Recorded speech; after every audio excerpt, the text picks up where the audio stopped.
ମୁଁ ହେଲି ଏସ୍ପି ପୁଅ ଚମ୍ପୁଆ ବିଜୟ ମଲ୍ଲିକ ମ୍ୟାଡ଼ାମ ଆମର ଚମ୍ପୁଆ ଥାନା ଆଇଆଇସି ଡେପୁଟି ନାୟକ।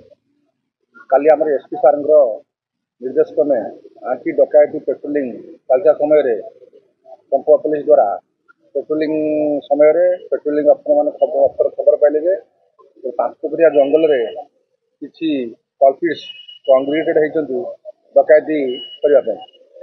ତେଣୁ ଏ ଖବର ପାଇକି ସାଙ୍ଗେ ସାଙ୍ଗେ ସେ ସ୍ପଟକୁ ଗଲେ। ସ୍ପଟରେ ଦେଖିଲେ 8-10 ଜଣ ଲୋକ ଅଛନ୍ତି। ସେମାନେ ପୋଲିସ ଟିମ୍ ଦେଖି ଗୋଟେ ବୋଲେରୋ ଗାଡ଼ି ଥୁଆ ହେଇଛି, ସେମାନେ ସବୁ ବସିକି ସେଠି ଅଛନ୍ତି, ତେଣୁ ମିଟିଂ କରୁଛନ୍ତି। ତେଣୁ ପୋଲିସ ଗାଡ଼ି ଦେଖି ସେମାନେ ଦୌଡ଼ିବାକୁ ଆରମ୍ଭ କଲେ। ପୋଲିସ ଟିମ୍ ଚେଜ୍ କରିକି ସେମାନଙ୍କୁ 10 ଜଣଙ୍କୁ ଧରିଲା।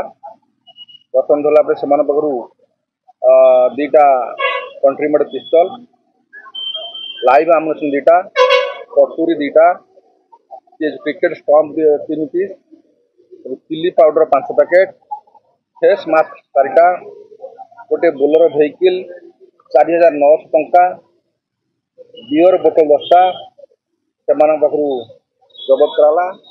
ତାପରେ ସେହି ସଂକ୍ରାନ୍ତରେ ଆମର ଚମ୍ପୁଆ ଥାନା case number 95 dated 17/2/24 under section 399 402 IPC 20/27 ଆନ୍ସାର କେସ୍ ହେଲା। ସେଥିରେ ସେମାନଙ୍କୁ ଗିରଫ କରାଯାଇ ଆଜି କୋର୍ଟ ଚାଲାଣ କରାଯିବ। ଏଥିରେ ମୁଖ୍ୟ ଅଭିଯୁକ୍ତ ସିପୁନ ବାରିକ ଥିଲେ। ଆଉ ପ୍ରାୟ ସମସ୍ତେ ଆଗରୁ ପ୍ରାୟ ଏଥିରୁ 2-3 ଜଣ ଆଗ ମାନେ ପ୍ରିଭିୟସ୍ ସବୁ ପ୍ରପର୍ଟି ଅଫେନ୍ସ କେସ୍ରେ ଇନଭଲ୍ଭ ଅଛନ୍ତି।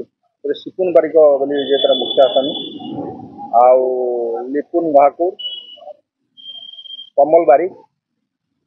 ଯାହା ଆପଣ ଯୋଉ ତଦାରଖ କରୁଥିଲେ ତାଠୁ କିଛି ଶୁଣିବାକୁ ମିଳିଲା ଯେ ଜାଣିବାକୁ ମିଳିଲା ଯେ କି କୋର୍ଟ ପାଇଁ ସେମାନେ ଯୋଜନା କରୁଥିଲେ। ଏସବୁ ଆମର ଚମ୍ପୁଆ ଝୁମ୍ପୁରା ଏରିଆରେ ଯୋଉ ATM ଅଛି, ମାନେ ATM ଲୁଟ୍ କରିବା ଉଦ୍ଦେଶ୍ୟରେ ଆସିଥିଲେ। ATM ପ୍ଲସ୍ ବ୍ୟାଙ୍କ ଏସବୁ